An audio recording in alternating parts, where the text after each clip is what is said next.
Yo, YouTube, what's up with your boy? Sports and Fitness Rants. I'm back, guys. Click that like button. Subscribe to my channel. What's up, y'all? Welcome back, guys. Welcome back. Got another great video for you guys today. As usual, you guys know the deal on this channel. We're here to put some respect on Michael Jordan, put some respect on the 80s and the 90s, right? Stop all the lies that's being said about this man and his era. And I want to thank you guys, man, for all your love, man, for everybody that's been supporting my channel, subscribing to my channel, watching my videos, your comments. It means a lot to me, guys. It really does, man. Shout out to everybody worldwide. Shout out to Mexico. I saw Mexico in my comments. Shout out to everybody in Mexico, man. Everybody across the states. And in this video, we're going to speak about Michael Jordan and Michael Jordan's post game and how I feel that Michael Jordan is the greatest post-up guard in NBA's history. Talking about the guards, guys. And you guys know what to do, man. Turn the volume all the way up. Hit that play button. Remember, these videos are for educational purposes. And let's roll. So, yes, guys, on this channel, I'm always trying to give you guys the facts. I'm always trying to give you guys the information so that you can form an opinion off of the facts, right? Off of the real information, off of reality. Not off of these narratives, right? And the bending of reality off of the media lies. Form your opinion off the facts, right? And on this channel, I'm always telling you guys about Michael Jordan, right? And I've talked in the past about him being a great playmaker, right? Being able to make plays all over the court with or without the basketball. I've also talked to you guys about Michael Jordan, right? In the many different ways that Michael Jordan could score the basketball. The many different ways that Michael Jordan can impact the game on the offensive end. And we've talked about his post-up game. And the post-up game is a lost art in today's NBA, which is why when we speak about the eras of the past and we talk about the 90s in particular, we talk about the balance of the overall game, right? There were high flyers. There were three-point specialists, right? There were sixth men, right? There was role players, right? There were guys that could score, right? There were low post players, right? There were great defensive players, right? These are things that we're talking about, right? The NBA wasn't one-dimensional like it's really becoming now with a lot of one-on-one play or guys just chucking up three-point shots, right? There's no in-between game. There's really no post-up game, right, anymore, right? There's no really real big men, right? Only a few guys. So when we talk about Michael Jordan and that era, there were many guards over the NBA's history that could post you up, right? But to me, Michael Jordan was the greatest post-up guard in the history of the league, guys. We're going to talk about this. So when we think about posting up, we normally will think about big men, right? It's usually the big men that get credited with having great post-up games, right? We think about Hakeem Olajuwon, right? We think about a Kevin McHale. We think about a Wilt Chamberlain, right? We think about these great post-up players, right? A David Robinson, a Shaquille O'Neal, a Patrick Ewing, right? Charles Barkley, Karl Malone. These guys could turn their back to the basket and be effective. But when we think about guards, right, in NBA's history posting up, sometimes people don't really understand that. And they'll be like, really, guards are posting up? Why is that? Because it's a lost art, like I said. But back in those days, there were many guards that could post you up, right? We think about someone like a Magic Johnson, right? Magic Johnson, 6'9", right? One of the tallest point guards, if not the tallest point guard in NBA's history, right? Magic Johnson was an anomaly. Magic Johnson had the ability to turn his back to the basket and post up guys. We think about someone like a Mark Jackson, right? I did a video about Mark Jackson a couple of weeks ago, and I talked to you guys about Mark Jackson's post-up game, where they had to actually come up with a rule, right, to stop Mark Jackson from posting up the way that he was. He would punish the point guards of that era. Great post-up game. We think about someone like a Gary Payton, right? Another guy at the point guard position that could turn his back to the basket, post you up, right? These are the guys in NBA's history in the 90s that we think about with post-up games, right? Even someone a little bit later in the 90s, a Jason Kidd, right, could develop a post-up game. Even someone like a Penny Hardaway for a short period of time could show you that he could turn his back to the basket. Back in those days, right, there were a lot of guards that were well-rounded, right? They were well-rounded. These guys had overall games. But when we think about Michael Jordan, the reason why I consider him the greatest post-up guard in NBA's history, no matter who you mention, Oscar Robertson, any of these guys, it was Michael Jordan for several factors. Number one, I've told you guys that Michael Jordan is one of the greatest playmakers of all time. And why did I say that? Because once again, playmaking is not just passing the basketball. It's making plays with or without the basketball, right? Michael Jordan could move without the basketball. He could come off of screens on a catch and shoot, right? He could go backdoor cuts, alley-oops, all of these things. Also, Michael Jordan could make plays out of the post. When you talk about these other guards posting up guys, more often than not, they're posting up, right, to create a shot for somebody else. Michael Jordan, on the other hand, when he's posting up, he was always a threat to score out of the post. So what would happen in Michael Jordan's cases?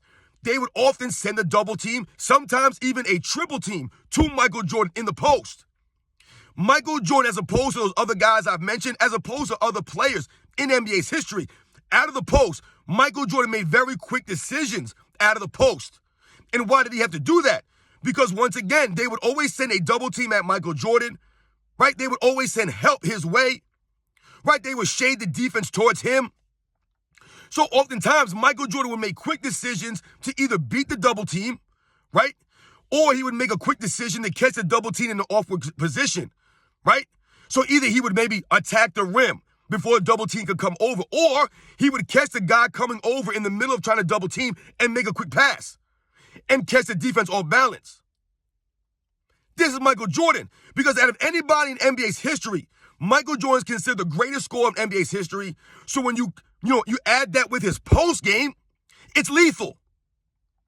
No one can score at the guard position from the post like Michael Jordan, not Kobe Bryant, none of these guys. Kobe Bryant was a great post-up player, right? He learned from Michael Jordan. However, remember, Michael Jordan was the blueprint. Michael Jordan was the number one. He was the guy that Kobe learned from, right? He never quite got there, the post game, like a Michael Jordan. Because once again, like I tell you guys, it's not just Michael Jordan scoring out of the post. It's the many different things he could do out of the post and the many different ways that he could score out of the post. His efficiency in the post. This is Michael Jordan, guys. When I tell you guys in past videos that Michael Jordan, the Chicago Bulls, right? Phil Jackson would often run their offense through Michael Jordan in the postseason, right? This is the key here, guys. During the regular season, oftentimes, Phil Jackson would not always, go and rely on Michael Jordan in the post, right? They wouldn't use it as much, right, here and there. But during the postseason, right, when the game slowed down a little bit, when teams could game plan for you better, right, they could prepare for you better, right, game to game, they would use Michael Jordan in the post. And why is that? Because you could not game plan for Michael Jordan in the post because he was so great. You couldn't game plan for it. Like I said, you could send a double team. Michael Jordan would beat the double team, right? He'd find the open man, or he would, like I said, he would go to the hole quick. Quick decision-making by Michael Jordan is the key here, right? There were no wasted movements with Michael Jordan. A lot of those guys I talked about, like a Mark Jackson, for example, even a Charles Barkley, right? Even though I know he's not a guard. These guys were known for backing down players for seconds.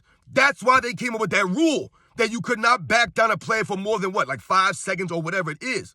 Michael Jordan never really did that. You're really not going to see Michael Jordan backing down guys for 5, 6, 7, 8 seconds. That wasn't his game. Michael Jordan's game was to make quick decisions in the post. He didn't just hold on to the basketball and dribble the air out of the ball. Because once again, teams would not allow him to do that. They would send double teams. They would try to chase Michael Jordan out of the post, try to get him to give the ball up, which he was a master at doing. I told you he mastered the triangle offense.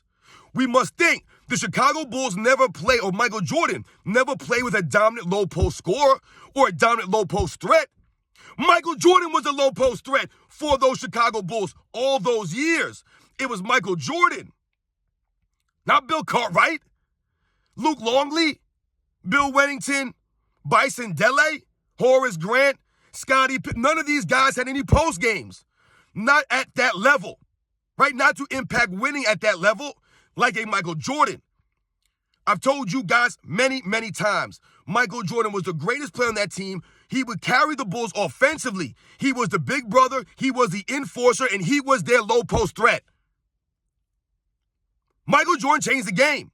When we think about the 90s and all the elite big men, right? All the elite big men in the era of the 90s, the Bulls never had that.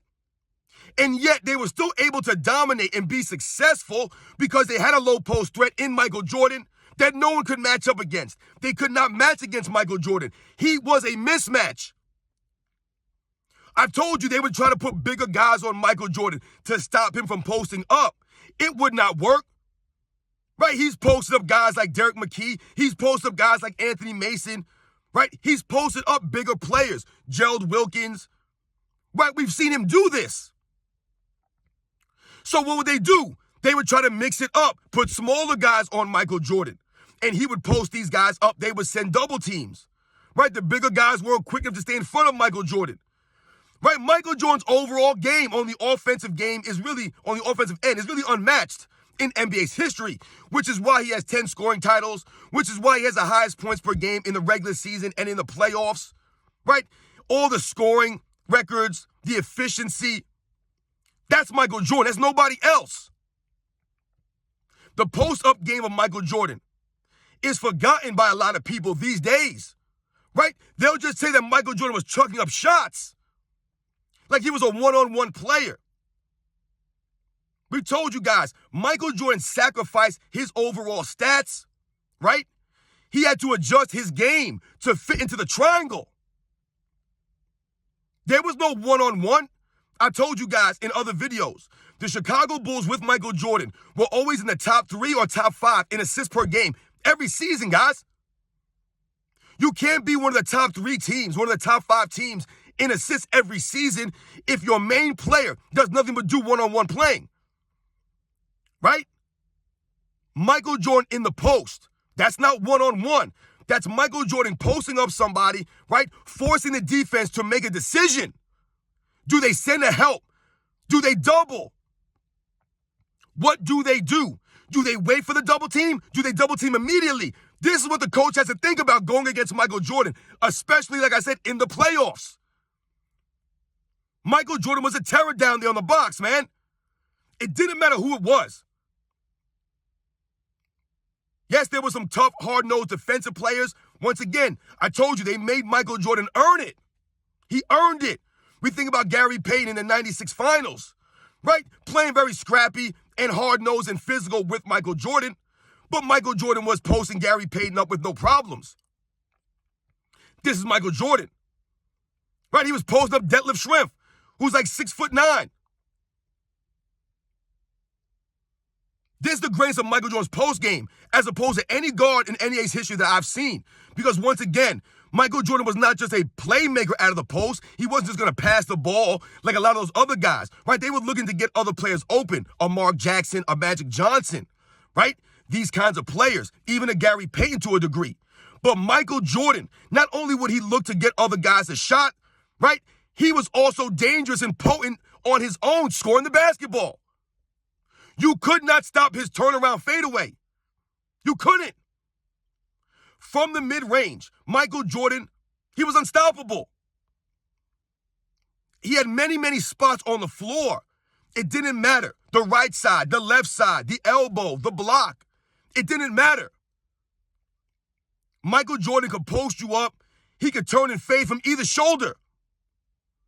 He could turn, pump fake, go under the up and under. Right? He could step through. Michael Jordan was a master at stepping through the double team in the post. You guys know the deal, man. I don't even think it's a debate. I don't think it's a question that Michael Jordan is the greatest post-up guard in NBA's history. Right? We're talking about the guards here, not the big men. We're talking about the guards. I don't think anybody's been as potent offensively out of the post as a guard than Michael Jordan. Once again, like I told you guys, the Bulls would run their offense through Michael Jordan in the postseason. That's how potent he was. Right? They didn't have a big man. They didn't have a big center that could post up or a power forward that could post up like that. Michael Jordan was their post-up threat. It didn't matter who they went against. You guys know the deal, man. The post-up is a lost art in the NBA today, right? These are things that we're talking about when we talk about the NBA and how it's not really as entertaining, as exciting as it used to be because guys had more well-rounded games, right? There were guys that did post-ups, right? Had great footwork out of the post, had great moves, right? You had the three-point guys, right? But it wasn't all about threes, right? These guys were specialists, right? A lot of spot-up shooters. You had the high flyers, right? You had the great defensive players on the perimeter and down low. You had legit enforcers, right? These guys had heart, right? They gave effort. We always talk about that on this channel. And of all the people that I've watched post up, especially from the guard position, to me, Michael Jordan was the most lethal player. Like I said, not even Kobe Bryant could match Michael Jordan in the post, and Kobe was great in the post. He had great footwork in the post. But once again, Michael Jordan never had any wasted movement, no wasted dribbles, right? No wasted steps. Everything was done on purpose, with intent, which is why he was so great, which is why he was able to be so efficient. You guys know the deal, man. Michael Jordan just had the overall game, man. No one had a post-up game like Michael Jordan, guys. You guys know the deal, man. I'll catch you guys on the next one.